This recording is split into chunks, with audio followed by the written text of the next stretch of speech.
Well, g'day curd nerds. Today we're doing the taste test for the Tassie Devil cheese.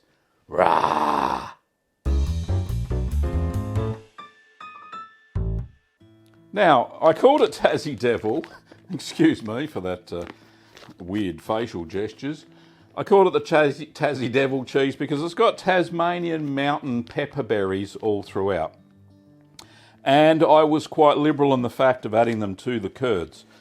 So I expect it to be quite fiery and it should have a bit of a kick. The Tasmanian mountain pepperberries are different than normal peppercorns because they do have a peppery flavour, but they do have this mouth-numbing property as well, a bit like Szechuan pepper that you get in Kung Pao chicken or use in Asian dishes. So, without further ado, let's get into the Tassie Devil cheese. So, just observations before we do. A little bit of gas production, and I can tell because the vacuum sealing is not tight against the bag. There's no moisture loss in the bag itself, so moisture hasn't weeped out of the cheese. Other than that, the rind looks pretty intact. So, let's get into it and have a look. There we go, using my trusty Fiskars scissors, not sponsored. There it is. That's a good looking cheese. Let's have a look. What's it smell like? Oh, very cheesy. And you can smell a certain pepperiness, which is good. A little bit damp on the outside, but I'm not going to pat that down. So let's get all this stuff out of the way.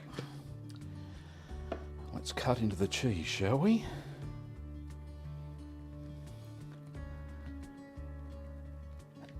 Oh, there we go. Lovely. Let's have a look. What's it look like inside? A little bit of gassing inside eye development from the pepperberries by the looks of it. But other than that, it smells... I used the Asiago recipe and modified it and put pepperberries in. So it is a hard Italian cheese style using thermophilic starter cultures. And you can tell that by the hardness. There's a lot of pepperberries in the middle of it. So I kind of expect a little bit of gas production. And that's okay, it's normal. Using the culture that I did, which was MOT 92, which does produce a little bit of gas. Now, let me just cut off a slice so we can try it. Oh, a little bit crumbly in the middle, but that's because of all the pepperberries in there. So we can try the fiery part or the non-fiery part. So let's just get that out of the way. Let's be cheeky and go the fiery part, shall we? And this has got pepperberries all the way through. I must have done a middle layer.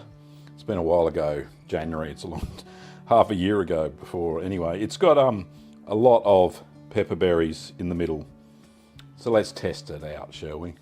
Excuse me for interrupting this segment, but we need a word from our sponsor, Little Green Workshops. Now, Little Green Workshops is run by myself and Kim, and we ship cheese making equipment, kits and supplies throughout the world. The cheese kit that I used for this cheese, Tassie Devil, was the Italian cheese kit. It contains everything you need to make this cheese, including the mould, the basket, the 165mm basket that you see featured in most of my videos, stainless steel dairy thermometer, 2 loose weave cheesecloths, 50ml of calcium chloride, rennet tablets, 2 sachets of thermophilic MOT 92, which I used, 20 grams of lipase, and some cheese salt, and some test strips, pH test strips for when making mozzarella with the kit. I can think of no better kit to start you off to make the Tassie Devil and many other Italian cheeses. So go and check that out at littlegreenworkshops.com.au. So as a special for all of our viewers, use the coupon code TASSIE, spelt down below, and you'll get 10% off any cheese making equipment, supplies and kits that we have in store. That's coupon code TASSIE for 10% off.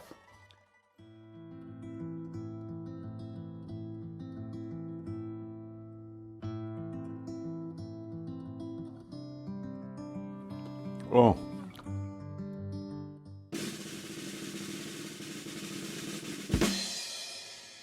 That flavour of that cheese is amazing.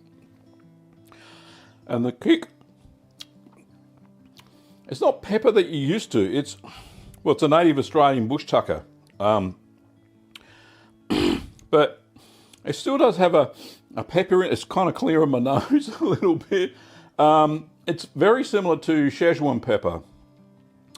And it makes your tongue go numb a little bit. But I'll tell you what, it's delicious, really is. Oh, I'm sweating, goodness me. Amazing cheese. The flavour from the Asiago style that I used as the base for this cheese is outstanding. Lovely piquant flavour.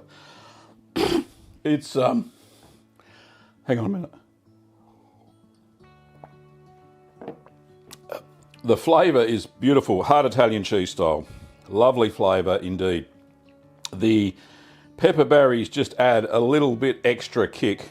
Not only visually, the purple discoloration of the cheese, but you can also see some amazing structure to it. There's a little bit of eye development, a little bit of gas production, because that was the culture that I used. MOT92 does tend to produce a bit of gas. Plus, we saw with the bag, it had expanded just a little bit. So I think that the pepper berries, even though they were freeze-dried, still create a little bit of gas during maturation. And that's fine. It's just the numbness on my tongue. So let's put that piece aside, and we'll pick a piece that doesn't have as many berries on it. Oh, goodness me. Alrighty, so we're going to try this piece here that doesn't have, well, it's got one berry. We'll get that bit off. I just want to see it for the flavour of the Asiago.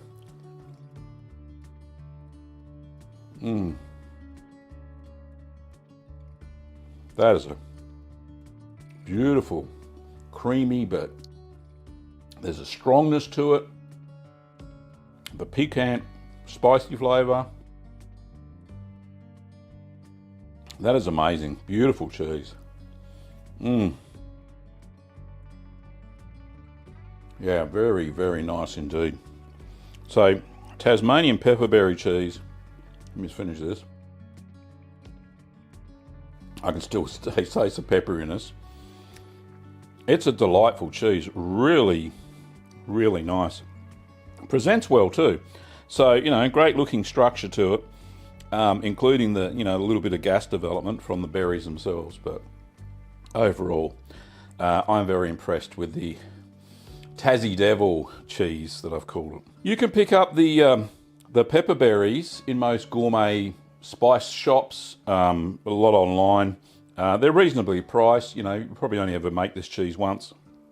Or if you really like it, you could make it and do what you want with it. But it is a delicious cheese, really, really nice.